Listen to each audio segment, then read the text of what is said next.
Nerd World Order broadcast. Dynaphones connected. Initiating broadcast signal in 10, 9, 8, 7, 6, 5, 4, 3, 2, 1.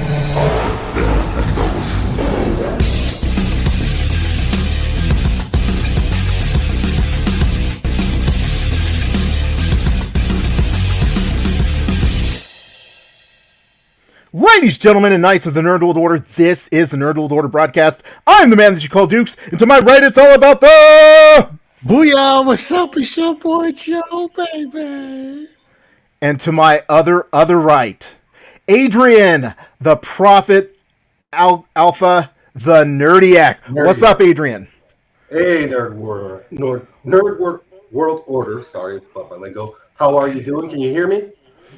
Yeah, we can hear you just fine, man. Hey, thank you, Mr. Dukes, and thank you for having me on. It is my honor and privilege to be your guest here today. Hey, let's get it. Yeah, let's do this, man. It is excellent to have you on. You guys are probably wondering, where's Alfonso? Alfonso had himself a little family emergency. However, we have a man who I walked away from talking to Adrian, and my son said, Dad, that guy knows about as much about comic books as you do.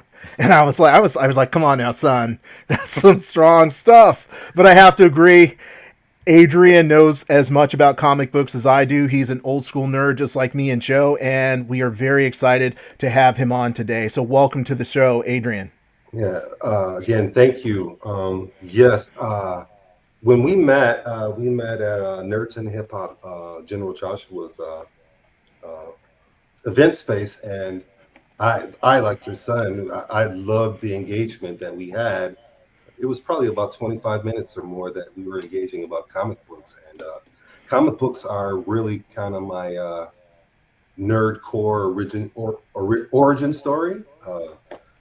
I got into comic books mainly riding big wheels in alleys of Chicago when I came across a burned down comic book store, and me and my friends, we went into this burned down comic book store in Chicago in I think it was maybe 84. And we found all these some of them were suffering from water damage. Some of them had smoke damage, but some of them were actually in great shape. And that's how I started actually collecting. I always read, but that's just my origin story of what I embraced about nerd culture, and I haven't looked back since. I think it's modeled my life in a way. I mean, if you look at my background, it's all, I got the heads of heroes like Thanos. So I'm all in on it. So that's awesome, man. So, talking to you, you talked a little bit about, you have Nerdiac Comics, Nerdiac Entertainment, and also you have Nerdiac Music as well, which is part of Nerdiac Entertainment. Can you tell the ladies, gentlemen, and knights of the Nerd World Order a little bit about the Nerdiac Entertainment Group and what that encompasses? Wow, oh, man, I'll tell you, it has been a world of my own creation, and I've been blessed to be able to be in a position to where financially and just time-wise, I was able to take my passion of collecting and reading comic books and watching movies and listening to music, and really look at my landscape here in Temecula, Marietta, California area, which has, in the IE, just in general, there's a lot of talent that has not really been looked at or tapped into.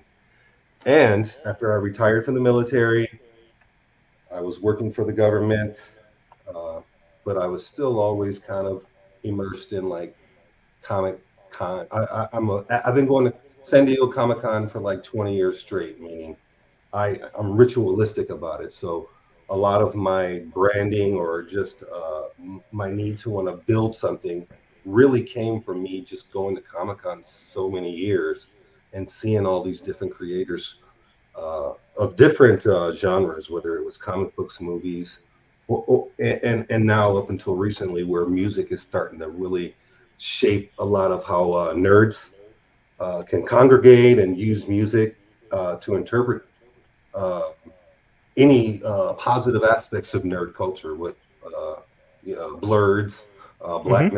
nerds. I think music is probably an element that has not really been tapped into for mainstream nerd culture. Meaning, like if you go to conventions, you don't ever really see any like music acts or things like that. And I was like, hey, you know what? Let me find some artists in the music spectrum, right? That can be lyrically diverse based off of nerd lore, but still be super relevant to where they don't come off as corny or comic booky. Hmm. Um, and I found an artist. He goes by the name of Taylor Ray, and Okay.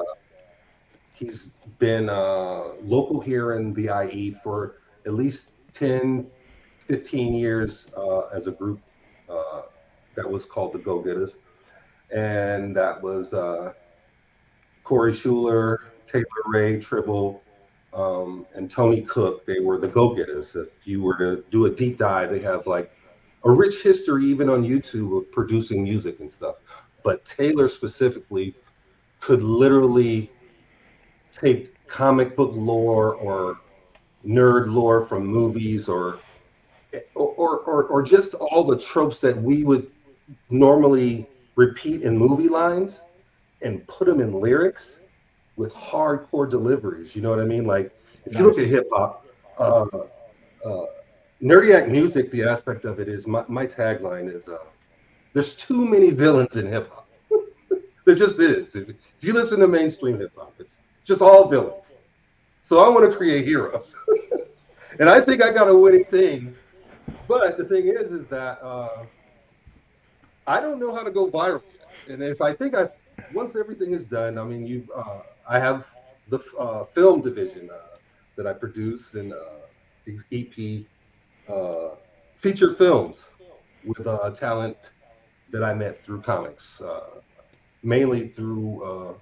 I told you that we have a mutual friend, Ryan Haggerty, that he was on your show, and Yeah. Ryan had a beautiful comic book shop here in Marietta, and he brought a lot of talent that would not really be seen in typical nerd culture, Hmm. but because of his youth, uh,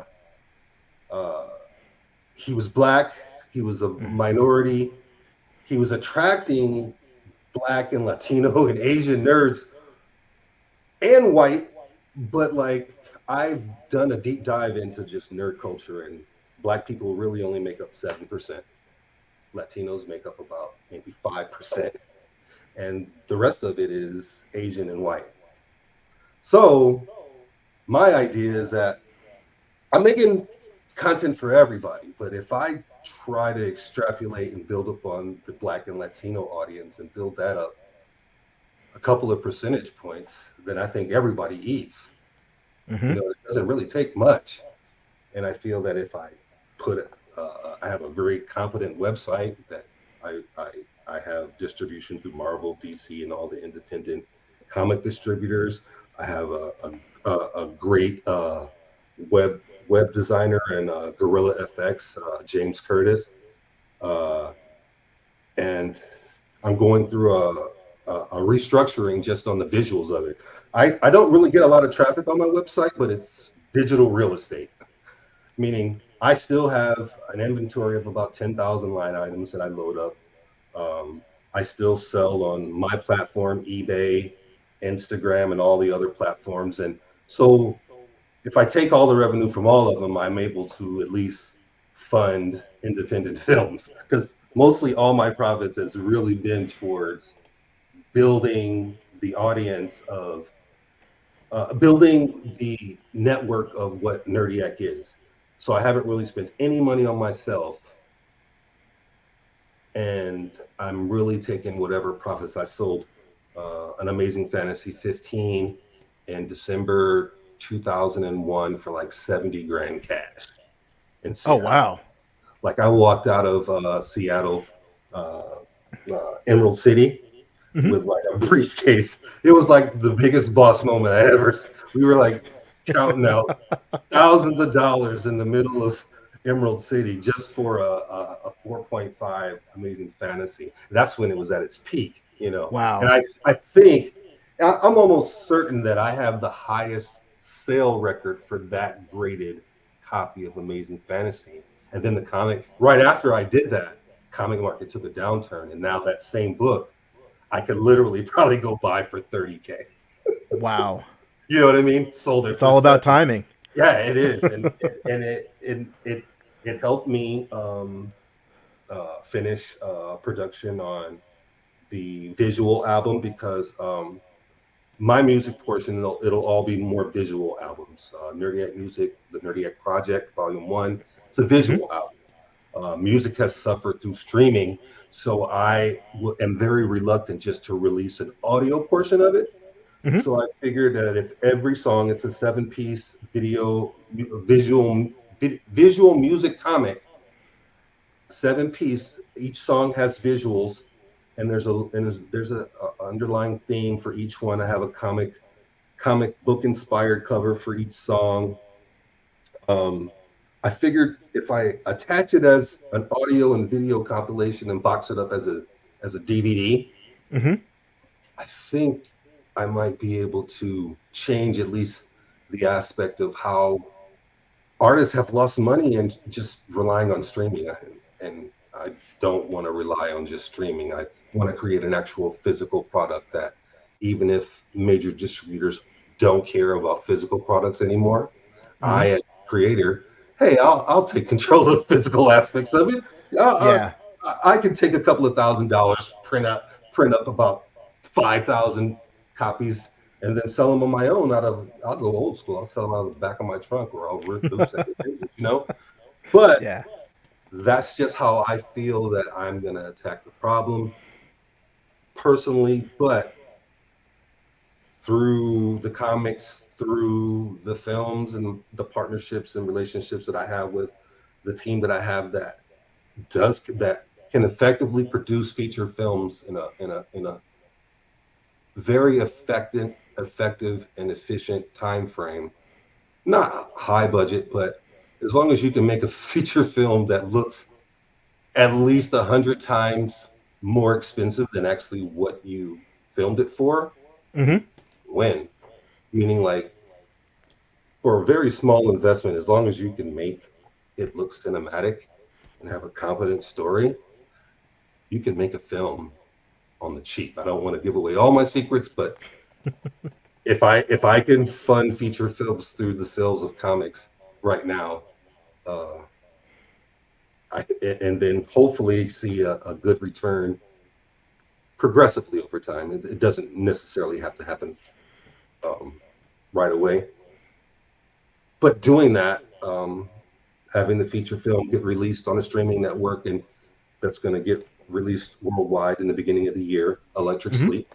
Yep. Uh, it has opened up doors for me, and I've had conversations with CEOs of streaming networks. So, I didn't have it before, and now I can email them and say, hey, I have more product. At least I might have a platform like Mamitu, Hmm. uh, to at least be able to put my product on without having to beg other streamers. I have a relationship with a brand new streaming service that's geared towards college age creators. And hey, as an old guy, we gotta lift up our youth, uh, encourage their creativity, and suck all their life force out of them so we can live. I tell all my partners, hey man, you guys keep me young, man. As long as you are creating and I can write a check and you can create, you really handle all the stress. And you actually get the reward because you don't have to go ask for funding or beg anybody for funding because I'm like with you. You know what I mean? Yeah.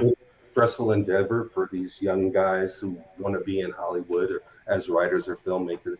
And I take my hat off to Theo Brown, who's the director of Electric Sleep, and Ben Taylor, who can write a script of science fiction, horror, or love within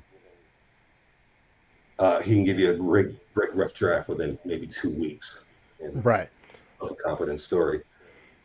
So in a nutshell, that's just what I'm about. Nerdiac Comics is my main vehicle of income revenue, even though Nerdiac Entertainment is the big umbrella tent that I'm trying to create that hopefully over time,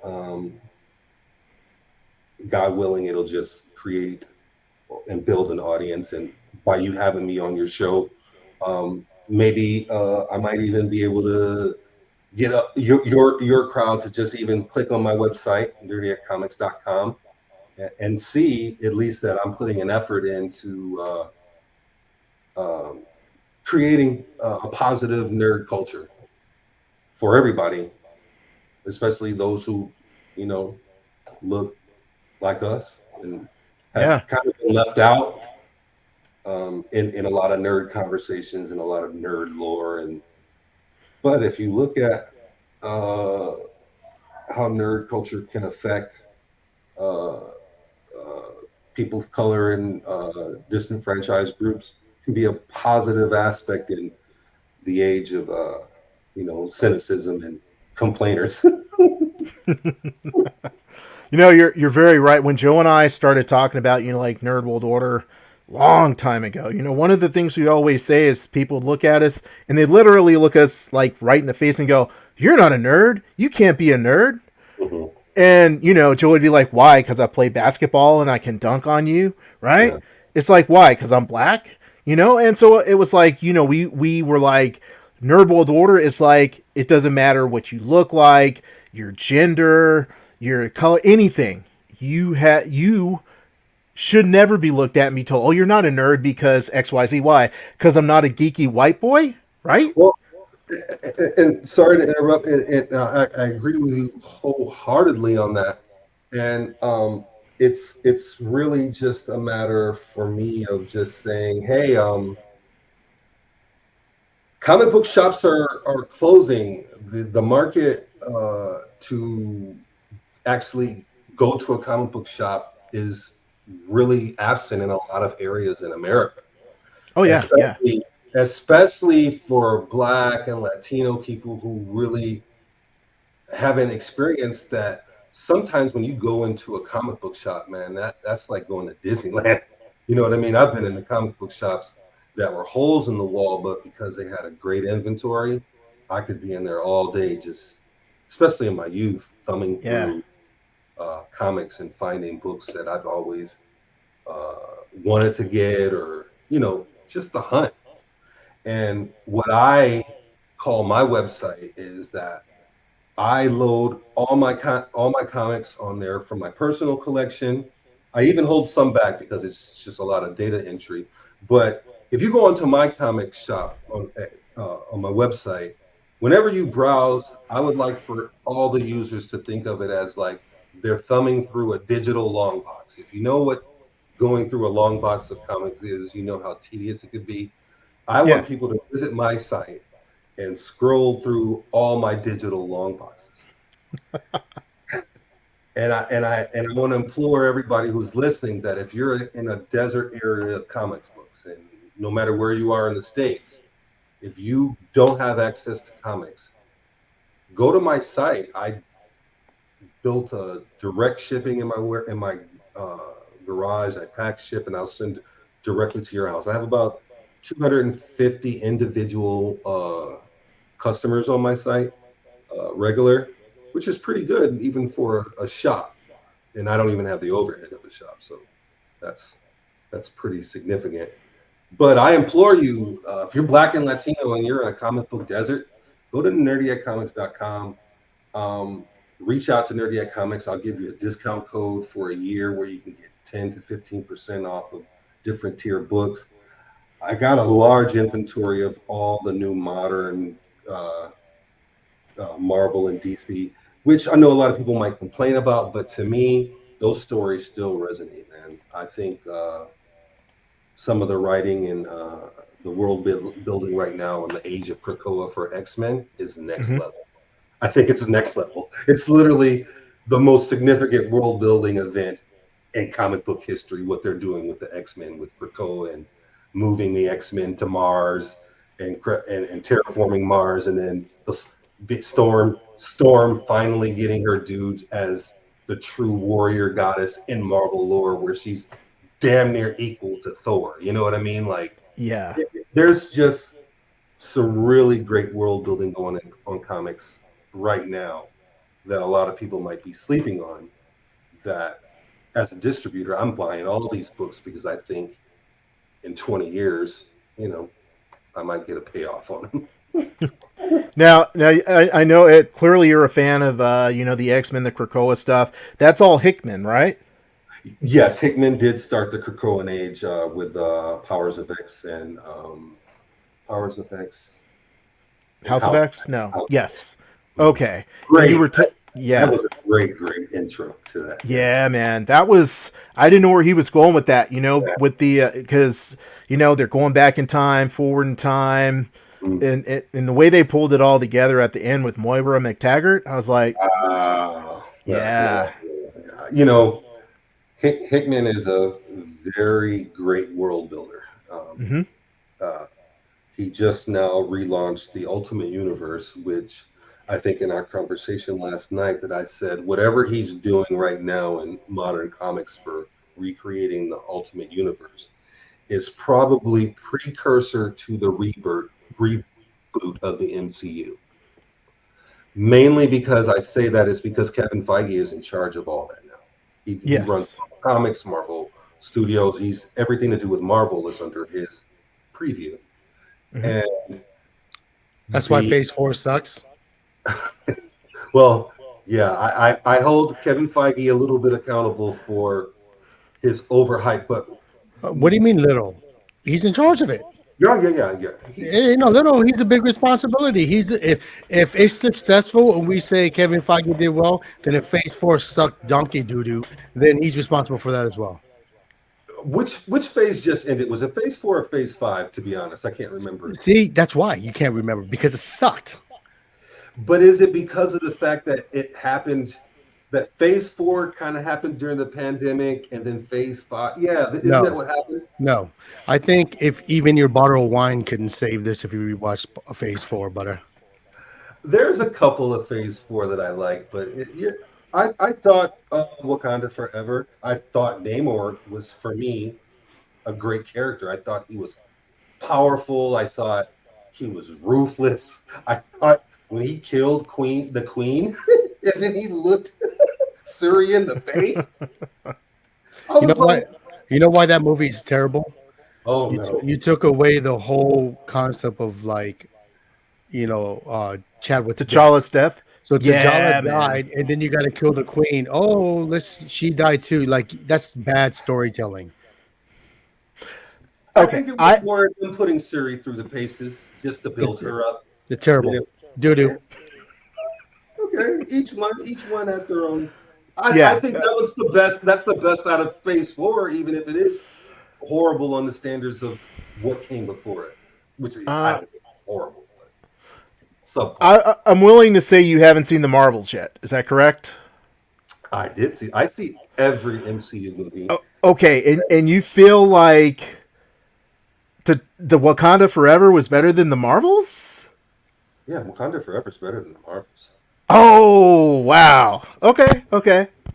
It's See, way better. remember, I'm the Just filtered one in the if you conversation. extrapolate Namor alone out of Wakanda Forever, just for me seeing that interpretation of Namor, I know the Namor, but that's all legal stuff. Um, I thought, I wish he would have been a little bit more yoked up. Yeah, Yeah. that's a fair criticism. Uh, but man, he looked like Superman to me, bro.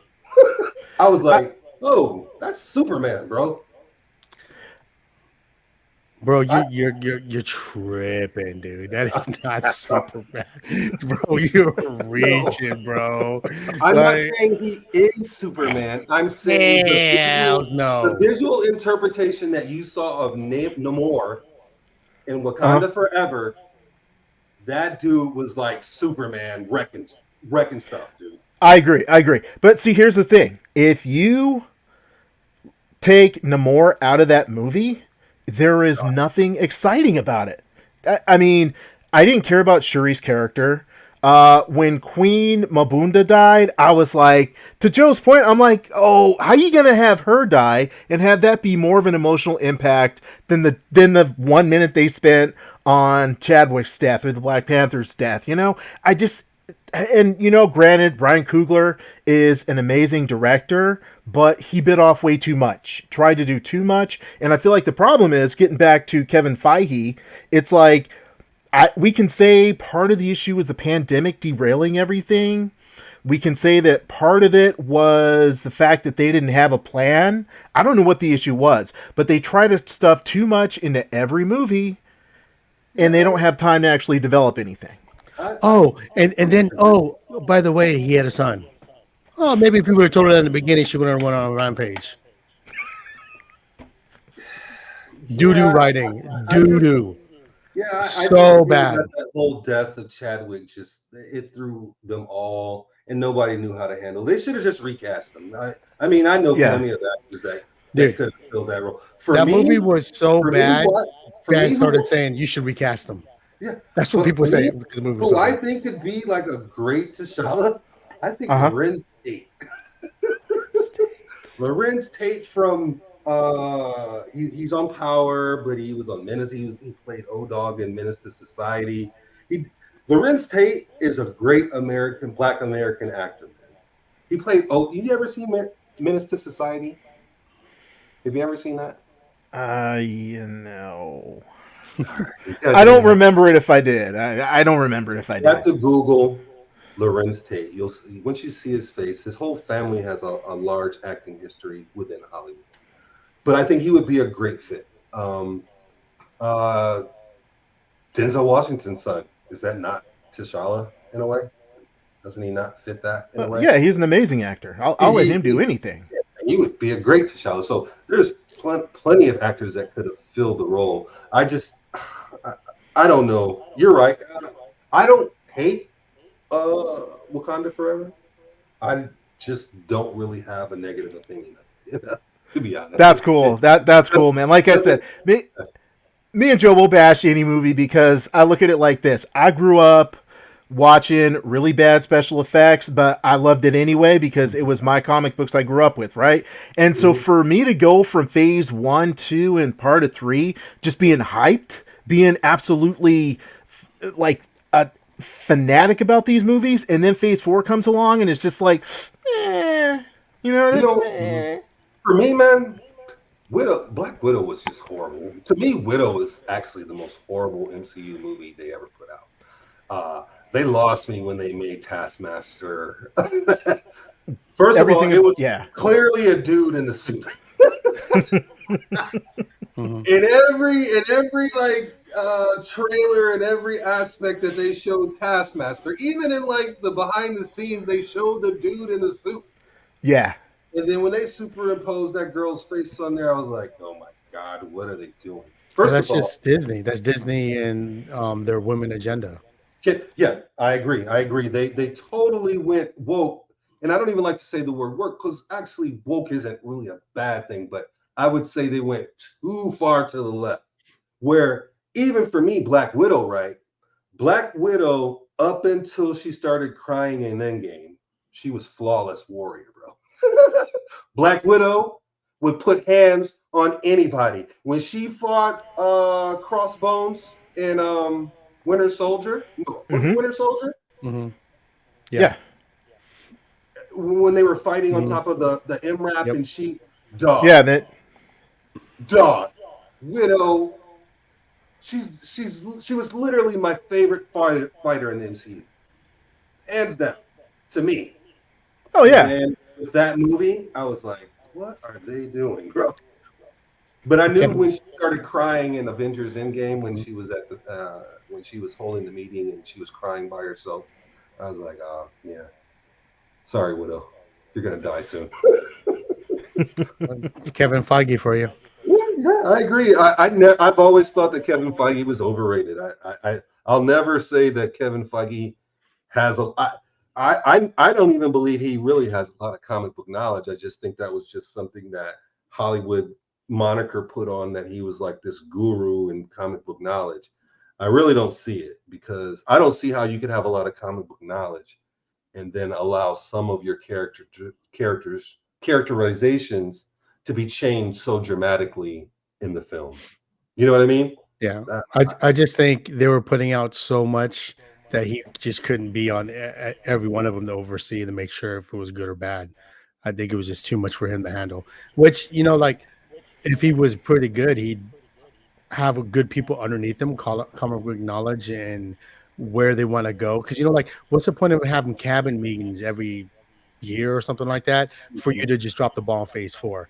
Where like he should have. It's okay for someone. The reason why I made Alan work is because I'll tell Alan, like, bro, that was dumb. You shouldn't do that. And he'd tell me that, dude, that's dumb. You shouldn't do that. And I think there aren't people telling Kevin Feige like, yo, that's stupid. Why are we doing that? Which I'm glad Catherine Kennedy is out the picture. My boy Dave Filoni is in charge, bro, because finally someone is waking up and they're doing something about Star Wars, at least. well, Filoni is like that guy right Mm-hmm. after Lucas. I mean, Yep. he's Lucas's hand. It's almost like Lucas birthed Filoni, right? Yeah, it's Padawan. Hmm. And, I mean, him and Kathleen were like partners the whole time, but Filoni was his like man. That was like a brain cell clone. You know what I mean? At least for Yeah. his passion for the lore. Yeah, Feige needs to go. They need to hire dude. They need to hire me to be running that MCU. Listen, part of me even trying to even make multiple films is to actually say, hey man, I want to be like the Black Stan Lee, bro. I feel like what Marvel and comic books need is another Stan Lee, and they don't have that. Stan Lee built Marvel just by having a conversation about comics, bro, and the importance of comics. They don't have anybody doing that. Hire me. I'll turn that around. I'll keep all the white characters white just so they don't say anything because hey man, my Steve Rogers is Captain America. I love Falcon Captain America, but he's not Steve Rogers. Steve Rogers has that legacy that you just can't mess with. And fine, let Falcon be Captain America for a little bit. That's fine. They let Bucky be Captain America and they took it back. So they could take that mantle back. They don't have to keep Falcon as Captain America. They could just make Falcon way more doper than what he is. You know what I mean? Uh, man, there's a lot that I would do if you gave me the reins of creative input and uh, man, we would have another legacy if I had their money behind me.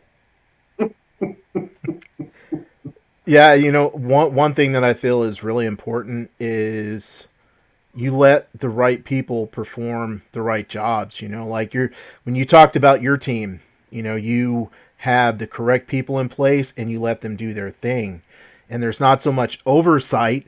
You talked about creative oversight. There's a difference between oversight and control.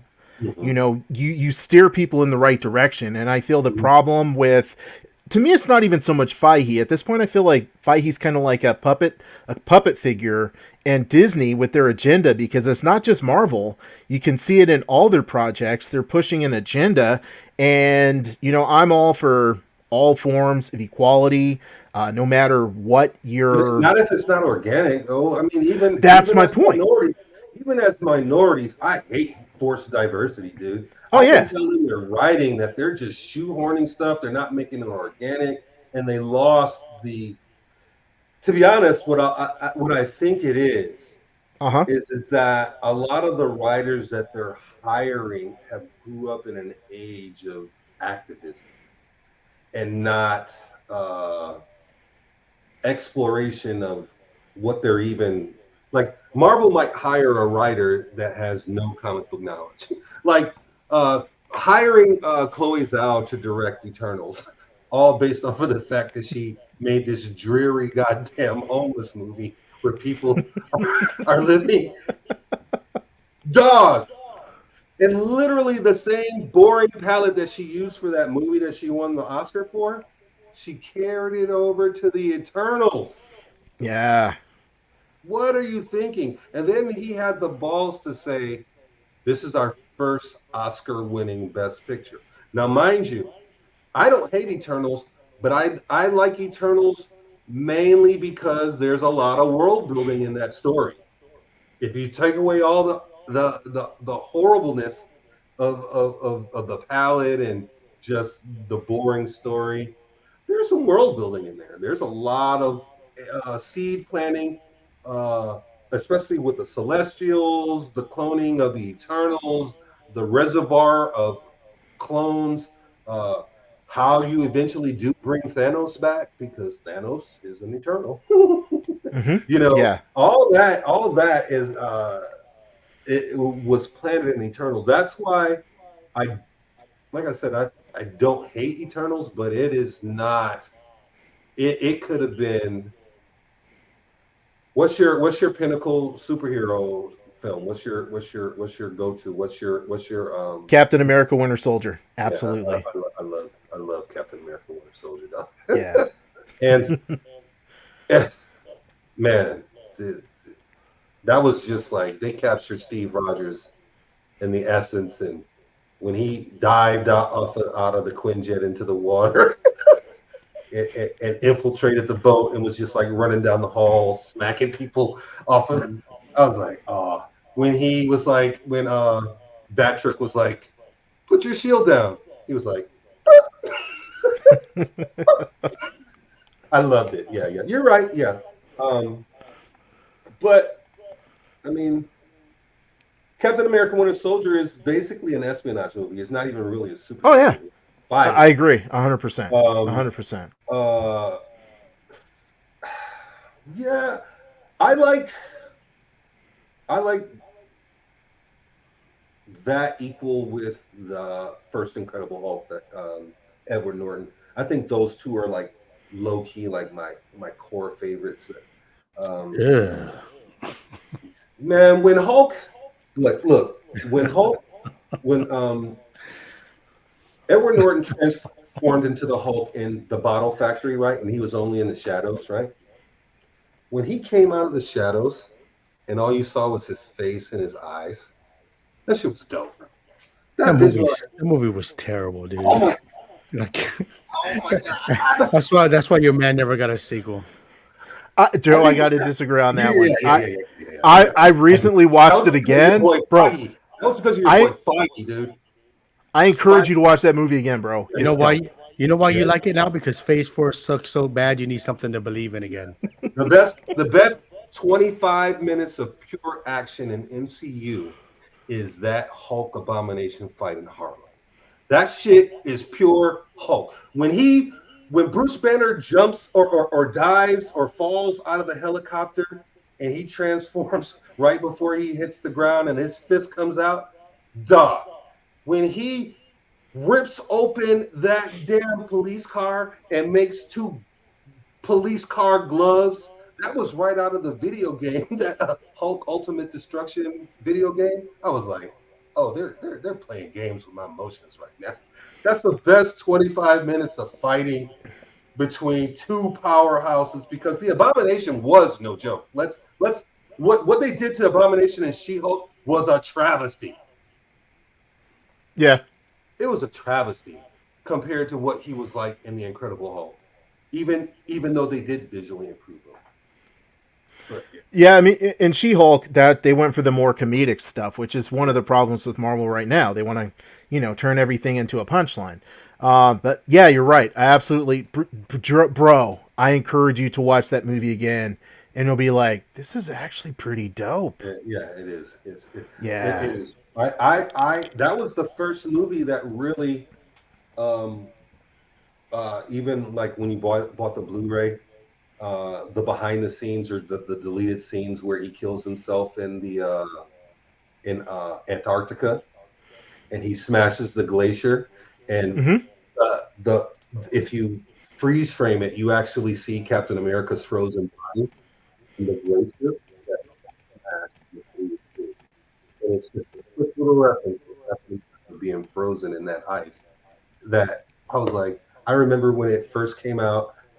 My wife, she wasn't into nerd cultures. I would like freeze frame. I was like, look, babe, that's Captain America right there, and she would just like look at me like, I don't care,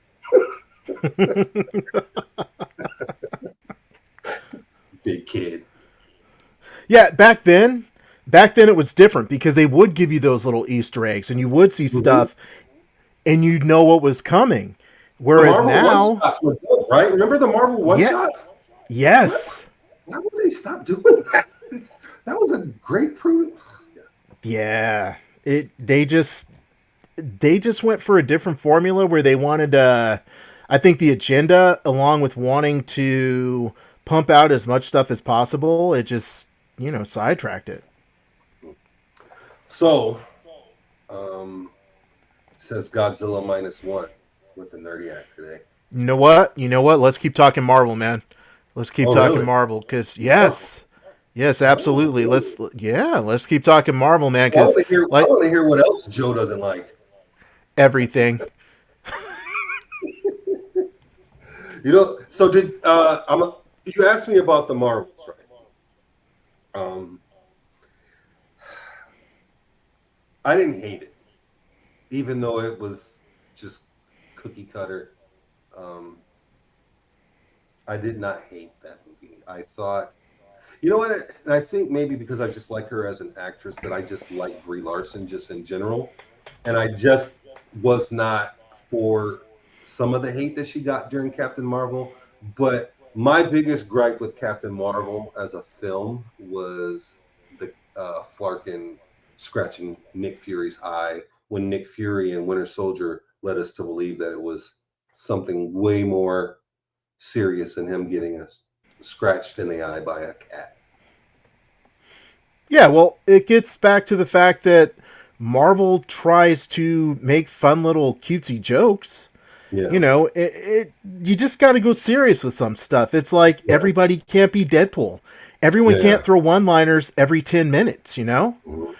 And so, yeah, I didn't like that. There were a lot of things I didn't like about the first Captain Marvel, but I feel like in this Captain Marvel, or the Marvels, you got a Captain Marvel that was more relatable. And I love Monica Rambeau. Mhm. I thought that Kamala Khan was great. She was Yeah, yeah. likable. I don't have it. I don't have any complaints. Maybe that it was a different Nick Fury than we saw at the end of Secret Invasion. Like it was almost like You mean Nick. a different Nick Fury through the whole Secret Invasion episodes? I mean, if Marvel's is directly after Secret Invasion in the time frame, then the Nick Fury that we saw in Secret Invasion and the Nick Fury we saw in Marvel's, he worked all his problems out. Like Yeah, well, he was super happy, bro. He was back in charge again after he had just got fired. I mean, like it seemed like it didn't take him much to get all his power back. I think the thing was that much like the rest of us, Nick Fury also wanted to forget Secret Invasion ever happened. So, I So mean, it was horrible. So Loki season 2, it is smart writing, smart television. I loved it. Everything about Loki season 2, everything about it. I can't. When I saw how they were using the time slipping in the conversations that they were having, I was like, oh man, that's super intelligent. Like you got to have a super high IQ just to even follow some of that conversation. But it all made sense if you were they actually handle time travel really well in Loki. To be honest, if you know anything about time travel movies and how difficult that they can mhm, be to make sense if you keep using it, they handle yes, time travel really well in Loki season 2. I agree 100%. I did not like Loki season 2 until the last episode. Ooh. because for me it was kind of bouncing around. There were a lot of things happening that I personally felt didn't matter, but then in that final episode it kind of all coalesced, and it's like, okay. Uh, Sylvie didn't do anything with that damn bracelet that she stole from the. She was useless. What Yeah. did Sylvie do? She was just like, especially how she left off. She caused all that by killing he who remains. Right. Mm-hmm. She took Yeah. his time, his timepiece, which basically is the master key. Right? Isn't it? Wasn't his thing like the entire master key to all time travel? She had access Yes. to it. Yes. Did nothing with it but go get a job at McDonald's, which I understand she wanted to go live her life. But they could have made it a lot more tragic just by killing her. I felt like she had to be in it, but they didn't really want her to be in the show because every scene she had seemed pointless. Everything that she did seemed pointless. Even her connection to Loki, it seemed to go away. Hey, yeah. Yeah, so it was like they're like, well, we can't just write her off and not explain it. So they had her in there, but didn't need to. And I think maybe to go along with some of the criticisms, maybe they dumbed her down because they made her too significant in season one, where it almost seems like she was the main Loki. You know what I mean? In Yeah, season one, it almost seemed like she was the main Loki, and it was her story and not his that was more relevant. At least that's how I interpret it in the rewatch. it's fascinating because when you talk about the criticisms of Marvel, a lot of it, and like with Blade, the Blade movie they were going to do, I can never pronounce a brother's name, but he was like, I'm not going to be in this movie if it's about four women who are the main protagonists and Blade, who's a background character. And that was the whole thing. The whole problem with Marvel is they were, forcing these things where like, oh, this character is more important than the character whose name is actually in the title. They were making the female characters more important than the actual male star of the show just because that's what they wanted to do. So I feel like maybe they caught themselves and they pulled that back a lot because I feel like a lot of the criticisms that you might have in Phase 4, you can't put on Loki for those reasons. No, you really can't. What do you think of Jonathan Majors in that one? Man, that is a really sticky subject for me, right? Because I feel, first of all, phenomenal, amazing, love Jonathan Major. He killed it, right? I didn't like I didn't care for the Victor Timely character. I don't need him stuttering through the whole show. I didn't care for that at all. But he killed it across the board. He killed it, right? But the thing is, I liked him as He Who Remains. yes, he's been already decided and judged in the court of not even public opinion. Disney made a decision to consider him guilty. Now they're writing off Kang. But the more you look into his situation, he's not guilty, right? So here's the thing. Johnny Depp had to go to court to prove his innocence, right? Now Disney wants Johnny Depp back for the Pirates of the Caribbean, but Jonathan Major doesn't get that opportunity. Why? Well, I mean, they didn't kill him off, but they did reduce him significantly. They wrote him off, dude. You can tell they redid the ending, bro. Come on, they Loki said- finishes at the end. They wrote him off, bro. Yeah, but if you listen to the conversation within the TVA, and if you look at how many times Victor Timely's essence was spread across the multiverse, right? Every time he entered into that thing and they showed it, each time he turned into spaghetti, that was him spreading himself in the multiverse. All right, let me rephrase it for you, buddy. They wrote him out, but they kept him open just in the event if he's innocent like Johnny Depp. Let's bring the brother back. Come on. But the TVA agent, what's his name? Not Obi, but Morbius. They're like, oh yeah, okay, we're looking for. They were searching for the rogue kings that were left within the existing sacred timeline. So even though Loki did save the timelines, now did Loki become the World Tree or is Loki the Time Stone? Well, there was like things that I read, like they're trying to do like live versions of the stones. Like Loki would be the time stone, Yeah, Scarlet Witch would be the red one. What's that weird one? I can't remember reality. the reality stone.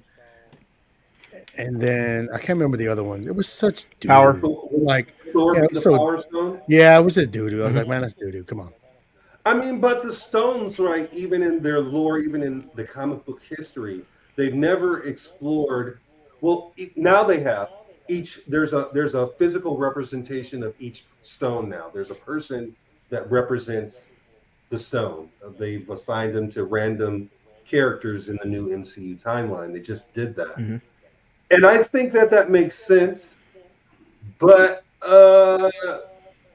I'm very ambiguous because it looked like he just turned into the World Tree Yggdrasil, and he was He just, did. to me, that's what it looked like. But the nature of the green stone, there was always like a green hue around everything. So I have to identify the stone with Loki and the tree somehow. And another thing, right?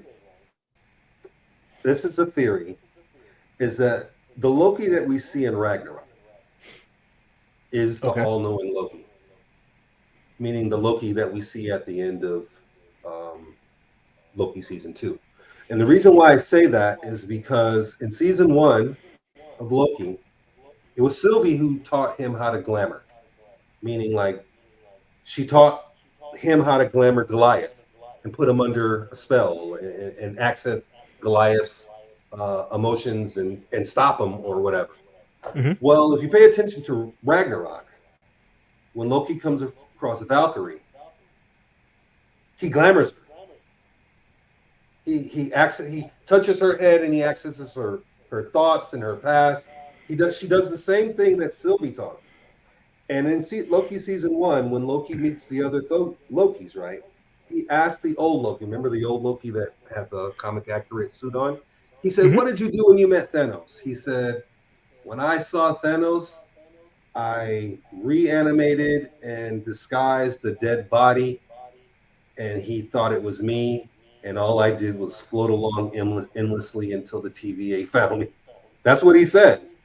Right. And so what I would assume is that now Loki being a master of time, that even though he did die, I think he can go back because even in comics now, he's the master of stories. The Loki that is now, he's going back trying to correct his old school reputation.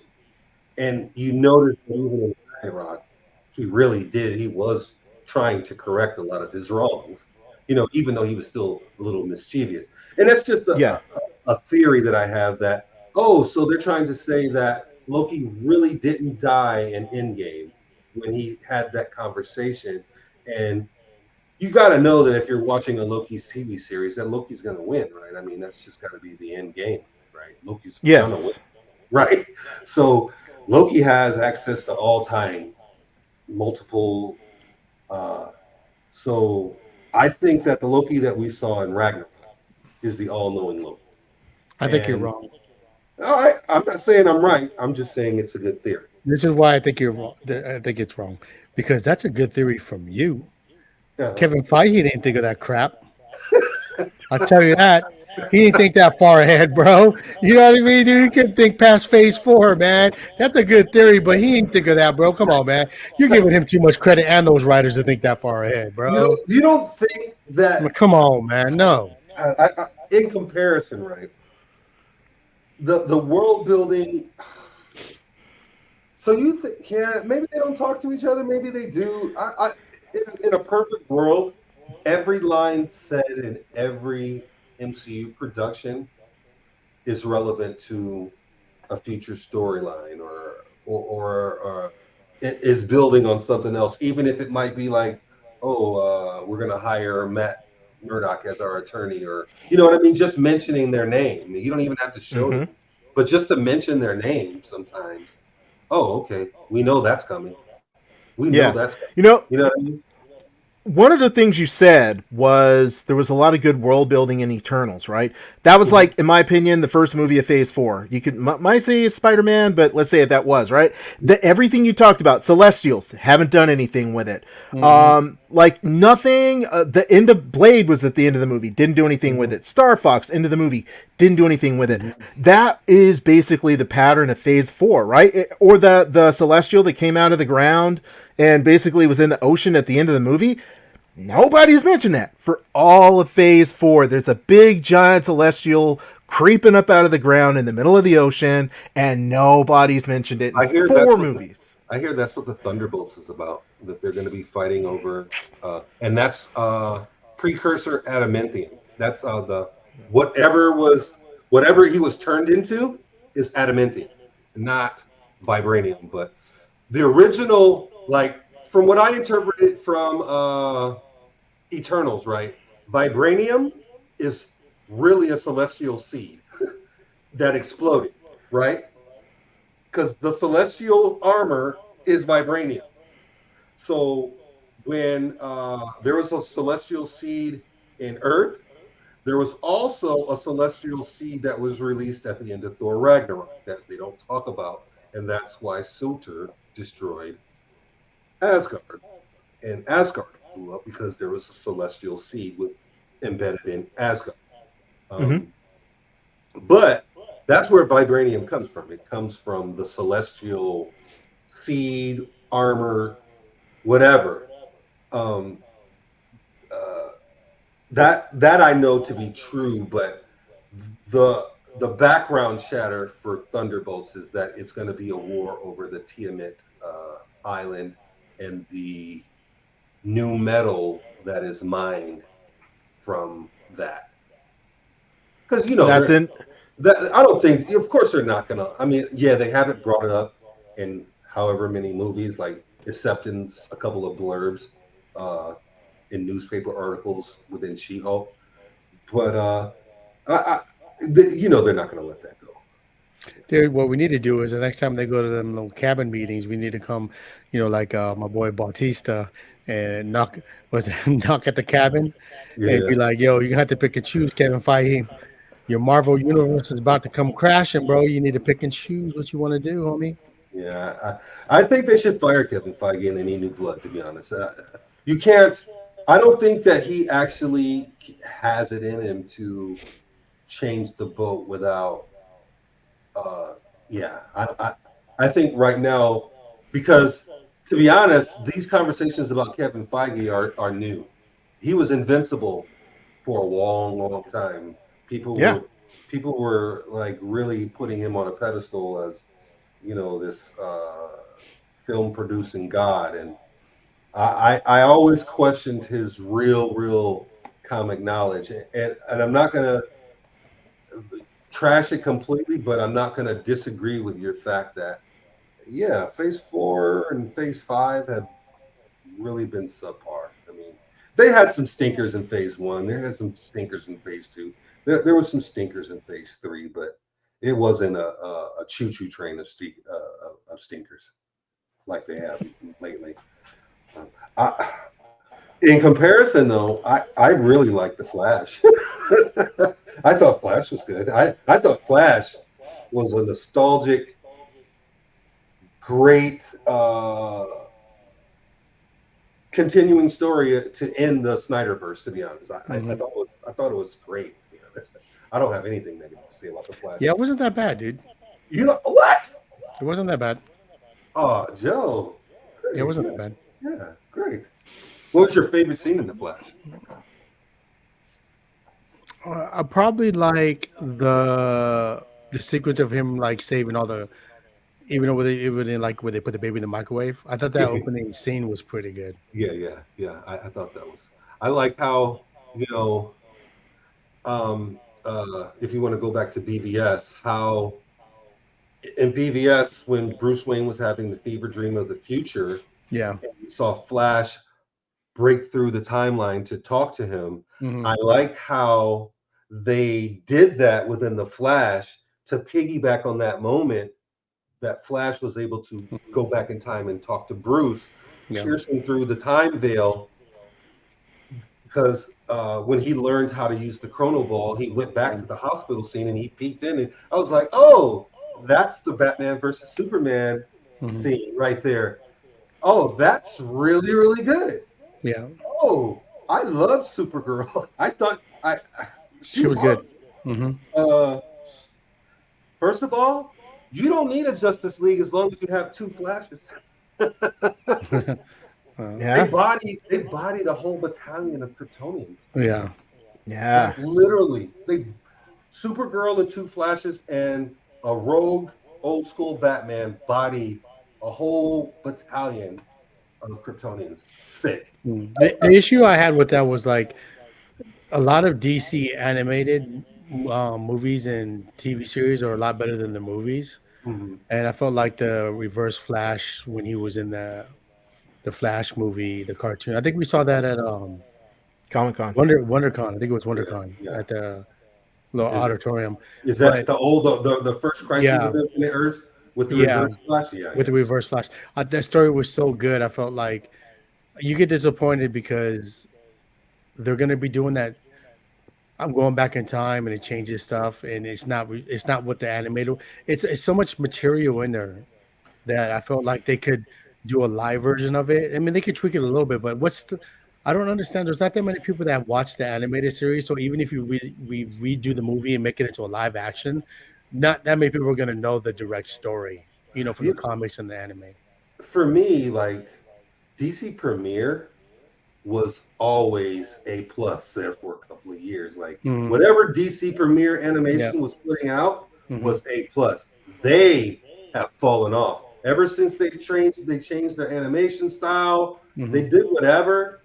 They are not putting out the same level of like real comic booky action Hmm. stories. There's just a little bit of genericness to it now that they Hmm. didn't used to have. Uh, yeah. Um, What If? I think What If is a great MCU Hmm. uh, world building engine. Hmm. The entire concept of them putting What If visually is ingenious for me. Hmm. To, when I think about it, I'm looking forward to the 9 days of What If that they're going to be having. Oh yeah, it's gonna be cool. Yeah, that's going to You, be you know, like they should have took a page from the What If, man, because Killmonger, bro, they didn't have to recast T'Challa, bro. They could have yeah, just kept him as Black Panther. yeah. First of all, what I liked about that What If, right, is that you had this ultimate Ultron, right? But you had this strict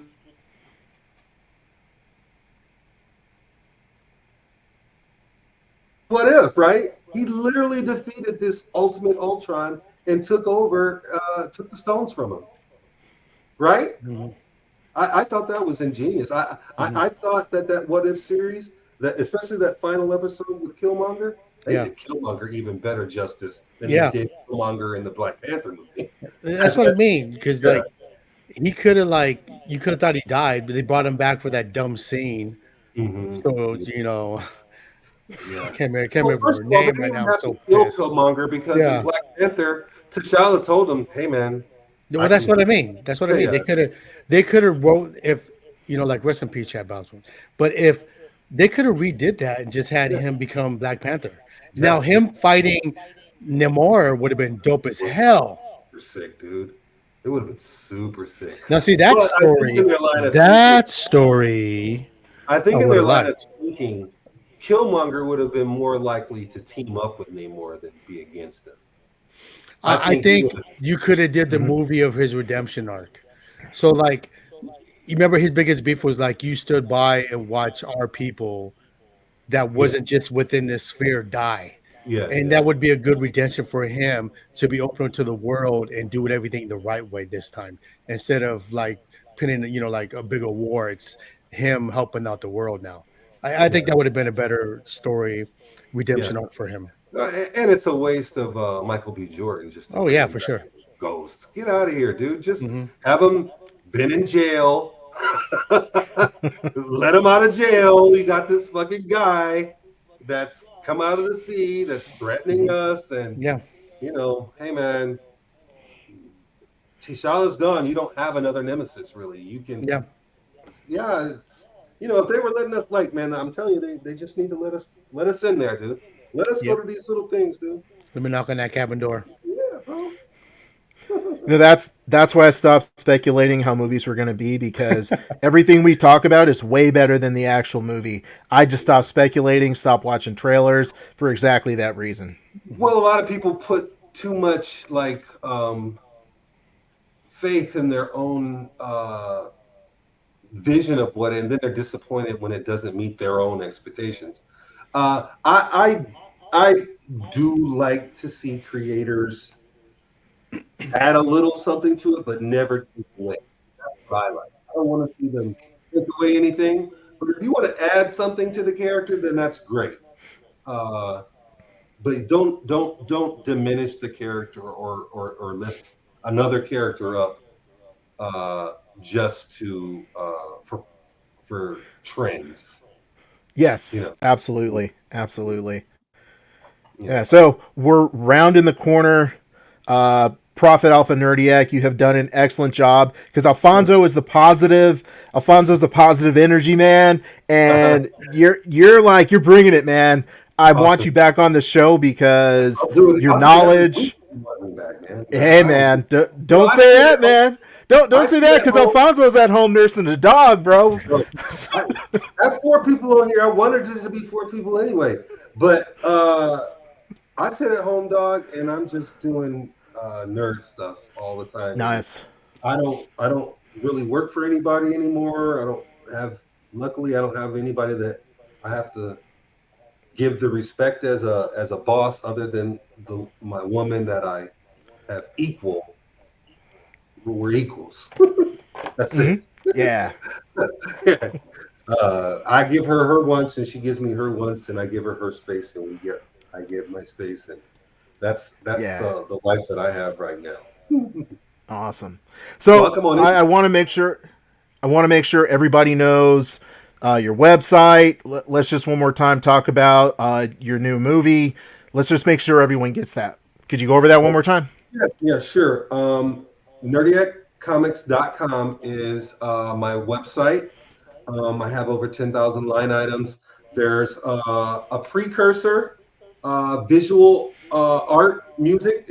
That's going to be part of my visual album. If you go on my website, you'll see my artist Taylor Ray, and you'll kind of see where I'm going in this visual music comic book realm on the front page of my website. Um, Through Nerdiac Entertainment and my collaboration with Commune Productions with Ben Taylor, the writer of Electric Sleep, we have a feature film, a sci-fi. So we like to call it a black sci-fi, uh, mainly because if you're marketing sci, the black market in the film industry, there's not a large sci-fi population, and we figured that if we made a sci-fi with a competent story that had a good look to it, it's not an Oscar-winning film, but it's a competent story, and it does lay the groundwork for some world building and some sequels. So we put that out there because it was an ambitious endeavor, because it's hard to make your first movie be a sci-fi. The next movie we have is that we just finished principal photography on. Is going to be a horror based off of African American folklore, almost a cross between like Nightmare on Elm Street and Hereditary type feel. If you're into horror or things like that, um, and the reason why I went horror is because horror, you can make produce a feature horror and see a bigger return. Horror movies typically always make their money back and more, where a lot of movies might flounder trying to build an audience. Horror and sometimes comedy, they automatically have an audience every time you release one. So that is the plan, is to promote comics through my website, uh, create nerd blurred related music and visuals, and to continue to do feature films, and hopefully each time I get to scale up to where eventually we get to these MCU level contracts, based off of our fact that we're trying to make pop culture related content, and we are the type of people that you want to make your films based off of the fact that we know the history of stuff like that. That's awesome, man. Quick question: were you reading comic books during the Milestone era, the first Milestone era? Yes, but during that era, to be honest, if it wasn't Batman, it was all Marvel comics for me. I just uh, I just really started getting into DC probably in the last 10 years or so. Batman has always been my guy. I dabbled into Superman a little bit. I did collect just for collector purposes. All the first runs of the Milestone, meaning Static Shock, Icon, Mm-hmm. uh, uh, the Hardware, Hard Watch. Blood Syndicate. Yeah. All the first runs, I have them. I have them graded. I have them in pristine conditions, but I never read them. Sometimes I just buy comic books just to store them, and the comic book medium is primarily the only media form where you could buy a paper serial monthly, right? Mm-hmm. And still either gain value or retain a value years down the line. It's the only one that does that still. You can't really do that with any other magazine other than modern comics. Marvel specifically, Marvel is really the main generator of comic collecting and comic values. DC, now that James Gunn is taken back over, there is a little bit more interest in old DC lore, but you would literally see statistically how key issues of Marvel's, meaning like the first appearance of Marvel characters, were just outselling the first appearance of like DC characters, aside from like Batman and Superman, because those are considered the holiest of holy grails. Like a Right. Action Comics 1 or a Detective 27, Mm-hmm. you literally are like, it's impossible to have one unless you have millions of dollars. Wow, Yeah. that's wild. Well, we'll definitely have you back, man. Thanks so much for coming on. And this concludes this episode of the Nerd World Order broadcast. So until next time, ladies, gentlemen, and knights of the Nerd World Order, I am NWO. We are NWO. Nerds redefined. Booyah! Booyah!